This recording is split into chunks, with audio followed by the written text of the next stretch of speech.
Au nom du Père, du Fils, du Saint-Esprit. Amen. Seigneur Jésus, tu connais mon inconstance et mon infidélité. Tu sais combien je suis faible. Alors je demande en ton nom que notre Père céleste envoie son Esprit pour que quotidiennement je puisse entreprendre la lecture du catéchisme de l'Église catholique et que mon cœur s'ouvre à la tradition enseignée par ton Église, ma mère.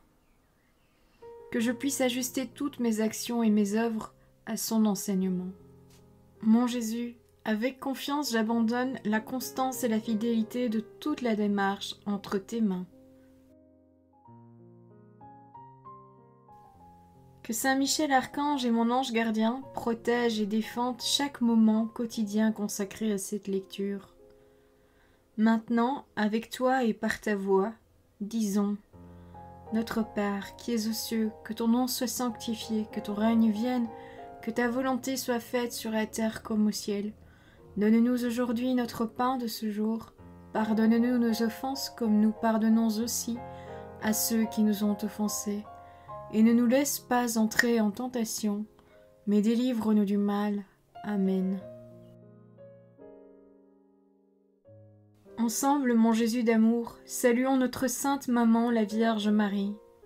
Entre ses mains, je remets mon cœur, mon âme, ma volonté et ma vie, afin que par ses soins règne en moi la volonté du Père, et qu'en ses mains mes œuvres soient gardées, transformées, en parfaite offrande rayonnante de la lumière de Dieu, pour sa gloire, le salut des âmes et la consolation des âmes du purgatoire.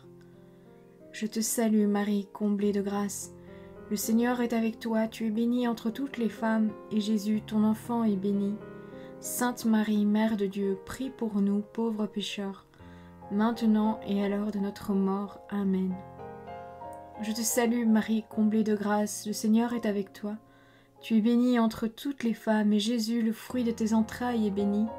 Sainte Marie, Mère de Dieu, prie pour nous, pauvres pécheurs, maintenant et à l'heure de notre mort. Amen. Je te salue Marie, comblée de grâce, le Seigneur est avec toi, tu es bénie entre toutes les femmes, et Jésus, le fruit de tes entrailles, est béni. Sainte Marie, Mère de Dieu, prie pour nous pauvres pécheurs, maintenant et à l'heure de notre mort. Amen. Ô Saint-Esprit, par l'intercession du cœur immaculé de la Sainte Vierge Marie, et par le cœur chaste de Saint Joseph, donne-moi un cœur doux, humble, pur, miséricordieux et charitable. Rends-moi docile à tes célestes inspirations, et prompte à y répondre. Que mon cœur enflammé de ton amour soit en toutes ses œuvres dans la volonté du Père, œuvrant ainsi sous ton joug léger et joyeux. Père céleste, je fais ces demandes par les mérites, les œuvres et les souffrances de Jésus-Christ, ton Fils bien-aimé. En mon nom, au nom des âmes de ma famille, au nom des âmes de mes proches, au nom des âmes qui se sont recommandées à mes prières, au nom des âmes constituant ta Sainte Église, le pape, les cardinaux, les évêques, les prêtres, les religieux et religieuses, les laïcs, au nom des âmes qui ne te connaissent pas, des âmes des païens, des âmes des hérétiques, des âmes des apostats et des âmes froides. En tout temps, dans les siècles des siècles. Amen. La providence est le scandale du mal. Numéro 309. Si Dieu le Père Tout-Puissant, Créateur du monde, ordonné et bon, prend soin de toutes ses créatures, pourquoi le mal existe-t-il? À cette question aussi pressante qu'inévitable, aussi douloureuse que mystérieuse, aucune réponse rapide ne suffira. C'est l'ensemble de la foi chrétienne qui constitue la réponse à cette question. La bonté de la création, le drame du péché, l'amour patient de Dieu qui vient au-devant de l'homme par ses alliances, par l'incarnation rédemptrice de son Fils, par le don de l'Esprit, par le rassemblement de l'Église, par la force des sacrements, par l'appel à une vie bienheureuse à laquelle les créatures libres sont invitées d'avance à consentir, mais à laquelle elles peuvent aussi d'avance par un mystère terrible, se dérober. Il n'y a pas un trait du message chrétien qui ne soit, pour une part, une réponse à la question du mal. Numéro 310. Pourquoi Dieu n'a-t-il pas créé un monde aussi parfait qu'aucun mal ne puisse y exister? Selon sa puissance infinie, Dieu pourrait créer quelque chose de meilleur. Cependant, dans sa sagesse et sa bonté infinie, Dieu a voulu librement créer un monde en état de cheminement vers sa perfection ultime. Ce devenir comporte dans le dessein de Dieu, avec l'apparition de certains êtres, la disparition d'autres, avec le plus parfait aussi le moins parfait, avec les constructions de la nature aussi les destructions. Avec le bien physique existe donc aussi le mal physique, aussi longtemps que la création n'a pas atteint sa perfection. Numéro 311.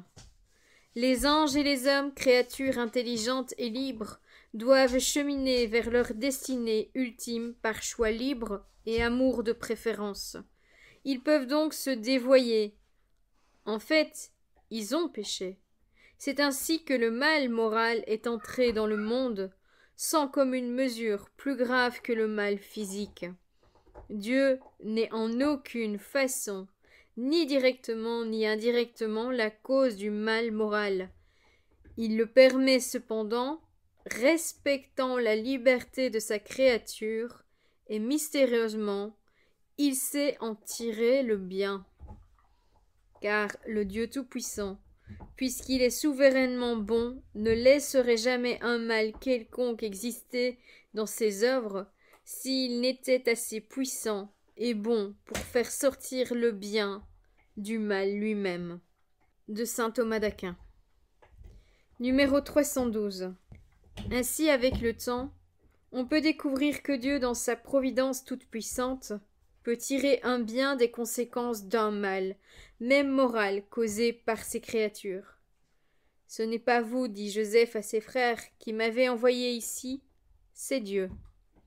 Le mal que vous aviez dessein de me faire, le dessein de Dieu l'a tourné en bien, afin de sauver la vie d'un peuple nombreux.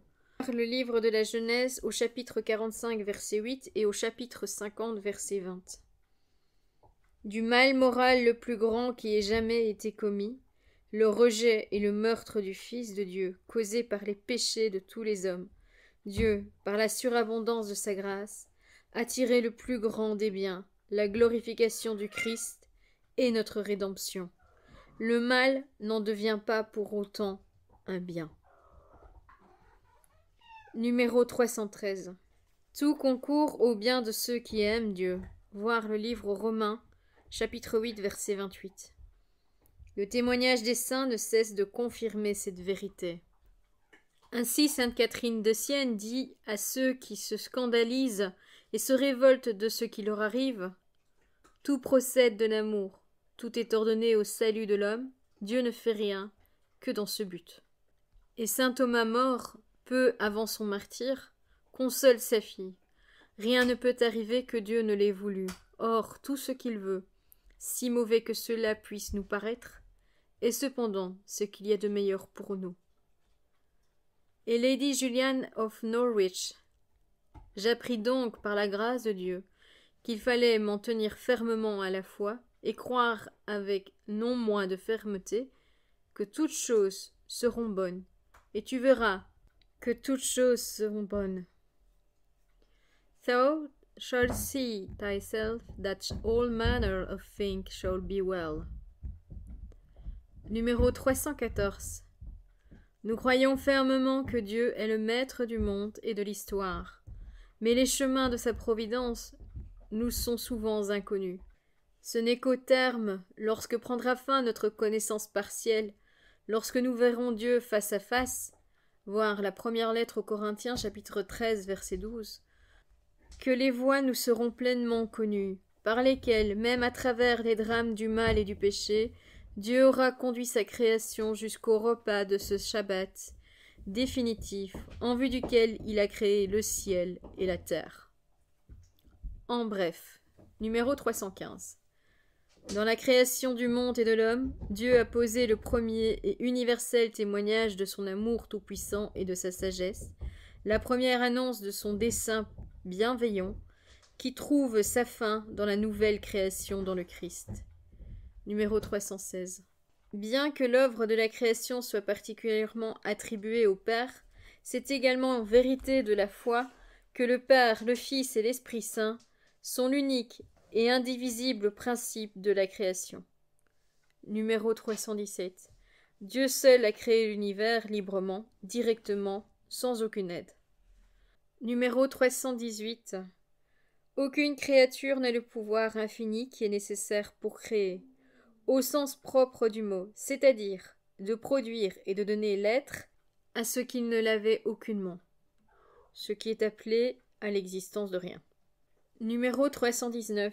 Dieu a créé le monde pour manifester et pour communiquer sa gloire, que ses créatures aient part à sa vérité et à sa bonté et à sa beauté. Voilà la gloire pour laquelle Dieu les a créés. Numéro 320. Dieu qui a créé l'univers le maintient dans l'existence par son Verbe. Ce Fils qui soutient l'univers par sa parole puissante, voir la lettre aux Hébreux chapitre 1 verset 3, et par son esprit créateur qui donne la vie. Numéro 321. La divine providence, ce sont les dispositions par lesquelles Dieu conduit avec sagesse et amour toutes les créatures jusqu'à leur fin ultime. Numéro 322. Le Christ nous invite à l'abandon filial à la providence de notre Père céleste. Et l'apôtre Saint Pierre reprend « De toute votre inquiétude, déchargez-vous sur lui, car il prend soin de vous. » Voir la première lettre de Saint Pierre, chapitre 5, verset 7. La providence divine agit aussi par l'agir des créatures. Aux êtres humains, Dieu donne de coopérer librement à ses desseins. Numéro 324. La permission divine du mal physique et du mal moral est un mystère que Dieu éclaire par son Fils, Jésus-Christ, mort et ressuscité pour vaincre le mal. La foi nous donne la certitude que Dieu ne permettrait pas le mal s'il ne faisait pas sortir le bien du mal, même par des voies que nous ne connaîtrons pleinement que dans la vie éternelle. Voilà, c'est tout pour aujourd'hui. Je vous souhaite une bonne et sainte journée, que le Seigneur nous bénisse tous, que nous soyons tous dans sa paix et dans sa joie, que l'Esprit Saint nous protège et repose sur chacun d'entre nous pour nous guider, nous protéger et nous conduire vers le Père. Au nom du Père, du Fils, du Saint-Esprit. Amen.